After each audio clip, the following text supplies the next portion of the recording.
এই বেনজির বলেছিল বিরোধী দলের নেতাকর্মীদেরকে বাড়িতে ঢুকে ঢুকে আমরা মেরে ফেলবো।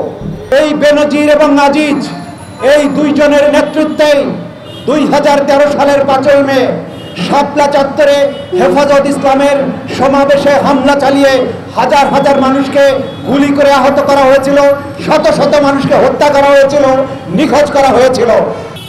দুদক দুর্নীতি দমন কমিশন তারা অনুসন্ধান করেছে, কয়েক হাজার কোটি টাকার সম্পদের সন্ধান পেয়েছে। সন্ধান পাইলে যদি এটা বিএনপি বা জামাতের নেতা হতো, ওই লোক বাইরে থাকতে পারতো? এত সম্পদ আপনি বাজেয়াপ্ত করলেন, ক্রয় করলেন, ওকে ধরা কেন হয় নাই? এখনো একটা মামলাও কেন রুজু করা হলো না? এই দুর্বৃত্তের বিরুদ্ধে এফআইআর করে আগে জেলখানায় ঢুকান, তারপরে তদন্ত হবে। এরপরে মামলা করে জেলখানায় ঢুকান, গণ তদন্ত কমিশন বসান, বাংলাদেশের মানুষ গিয়ে গিয়ে সাক্ষী দেবে এই দুই দুর্বৃত্ত কবে, কখন, কোথায়, কার ছেলেকে মেরেছে, কার ভাইকে মেরেছে, কার জমি দখল করেছে, কোথায় কোথায় কোন অন্যায় করেছে, কোন নারীকে নিয়ে গিয়েছে, এই সব কিছু বাংলাদেশের জনগণ গিয়ে সাক্ষী দেবে। এই বেনজির বলেছিল বিরোধী দলের নেতাকর্মীদেরকে বাড়িতে ঢুকে ঢুকে আমরা মেরে ফেলবো। একটা পুলিশ বাহিনীর প্রধান, যে বাহিনীর দায়িত্ব ছিল মানুষের জীবনের নিরাপত্তা দেওয়া, সে কোন দলের, কোন মতের, কোন ধর্মের, এইটা দেখার দায়িত্ব ছিল তার না। কিন্তু সে বলেছিল বিএনপি, জামাত, বিরোধী দলের যত লোক আছে তাদের বাড়িতে ঢুকে গিয়ে সে মেরে আসবে। এবং জেনারেল আজিজ, সেনাবাহিনীতে তার যে পারফরমেন্স, সেইটা বিবেচনা করলে তার মেজর জেনারেল হওয়ার কথা ছিল না। তাকে পূর্ণ জেনারেল করা হয়েছে, সেনাবাহিনীর প্রধান করা হয়েছে। তার দুইটা ভাই ছিল, জোসেফ এবং হারিস। এই দুইজন ছিল ঢাকা শহরের শীর্ষ সন্ত্রাসী, তাদের মৃত্যুদণ্ড হয়েছিল। আজিজ সেনাবাহিনী ক্ষমতা ব্যবহার করে এই দুইজনের মৃত্যুদণ্ডকে মাফ করিয়ে নিয়েছিল প্রেসিডেন্টের কাছ থেকে। এই দুইটা খুনি বিদেশে থাকে, তাদের নামে ভুয়া কাগজপত্র বানিয়ে তাদের কাছে সম্পদ পাচার করেছে, যার কাহিনী বিশ্ববিখ্যাত সংবাদ মাধ্যম Al Jazeera all the prime minister's men বলে বিখ্যাত ডকুমেন্টারি করেছিল। তখন আওয়ামী লীগের নেতারা বলেছিল আল জাজিরা মিথ্যা রিপোর্ট করেছে। আজকে ওবায়দুল কাদেরের মতো আওয়ামী লীগের সেক্রেটারি, সেও বলতে বাধ্য হচ্ছে এই দুইজন দুর্নীতি করেছে, আমরা তার বিচার করব। একটা ইন্টারেস্টিং কথা এই জাতিকে মনে রাখতে হবে।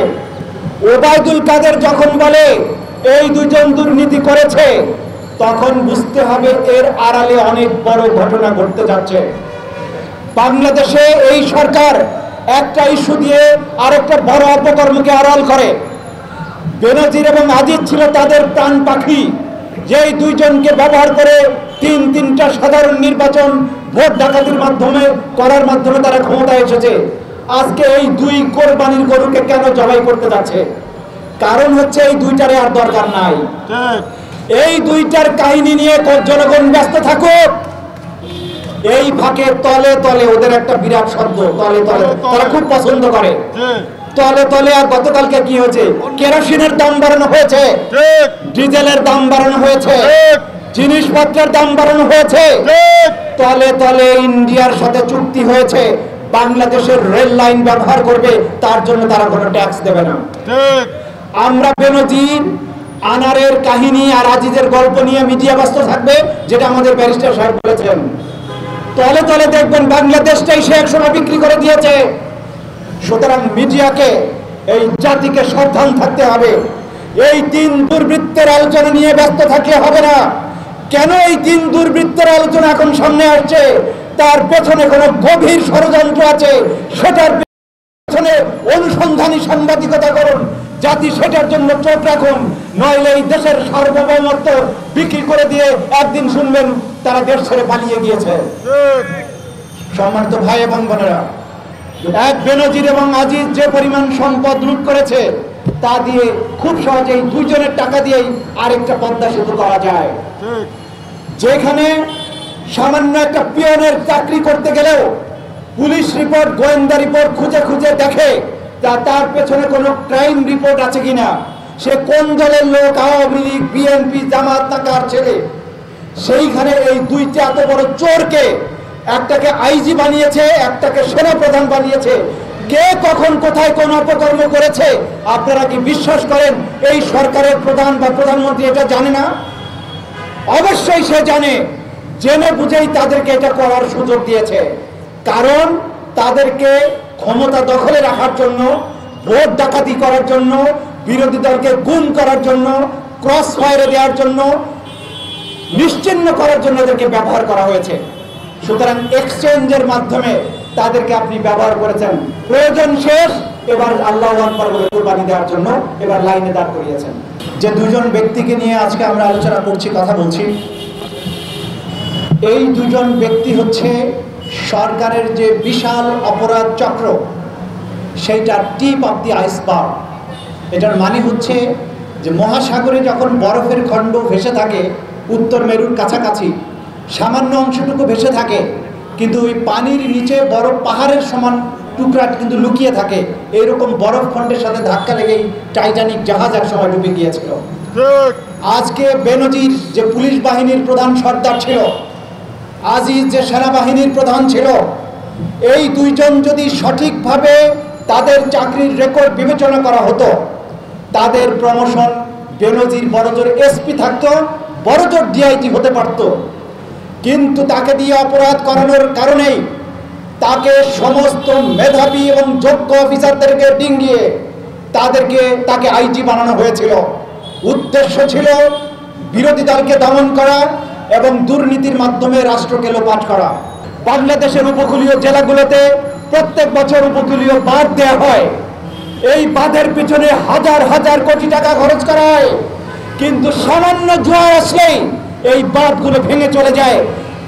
বিস্তীর্ণ অঞ্চল প্লাবিত হয়, লবণের ক্ষেত প্লাবিত হয়, মাছের চাষ ভেঙে চুরে যায়, মাছ চলে যায়। এই হাজার হাজার কোটি টাকা দিয়ে এমন উপকূল রক্ষা বাঁধ করা সম্ভব যেটা আগামী 100 বছরে ভাঙবে না। কিন্তু তারা টাকা খরচ করে শিখি বাঁধ নির্মাণ করে কাদামাটি দিয়ে আগামী বছর আসার আগেই যাতে এটা ভাঙে। এই দুর্বৃত্তরা রাষ্ট্রকে এইভাবে ফাঁপা করে দিয়েছে। আগের দিনে ইংরেজ দুর্বৃত্তরা ছিল, বিদেশি বেনিয়ারা ছিল, এই দেশের সম্পদ লুট করে ইউরোপে নিয়ে যেত, লন্ডনে নিত। আর আজকে ইউরোপ এবং আমেরিকান বেনিয়া, বিদেশিরা বেনিয়া নয়, আমার দেশের বেনিয়া বাংলাদেশের জনগণকে শোষণ করে তাদের টাকা নিয়ে আমেরিকায় বাড়ি বানায়, ভার্জিনিয়াতে গল্ফ ক্লাব বানায়। আমরা বেনজির আর আজিজকে নিয়ে কথা বলি, তাদের যিনি গড মাদার আছেন তার নাম উচ্চারণ করতে ভয় পায়, কিন্তু তার সুপুত্র ভার্জিনিয়াতে গল্ফ ক্লাবের মালিক হন, রাজপ্রাসাদ বানান। এটা নিয়েও এই দেশের নাগরিকদেরকে, সাংবাদিকদেরকে এটা নিয়ে কথা বলতে হবে, অনুসন্ধানী প্রতিপাদন করতে হবে। প্রিয় ভাই বোনেরা, আজকে এই বিক্ষোভ জাতিকে সচেতন করার যে কাজ এই পার্টি করছে সেটি অব্যাহত থাকবে। আমাদের সাথে আপনারা থাকুন, যত সীমিত সামর্থ্যই হোক এই দেশের মানুষের স্বার্থের প্রশ্নে এবি পার্টি কথা বলবে, সংগ্রাম করবে, প্রয়োজনে বুকের রক্ত দিয়ে হলেও এই দেশকে আমরা রক্ষা করবো ইনশাআল্লাহ।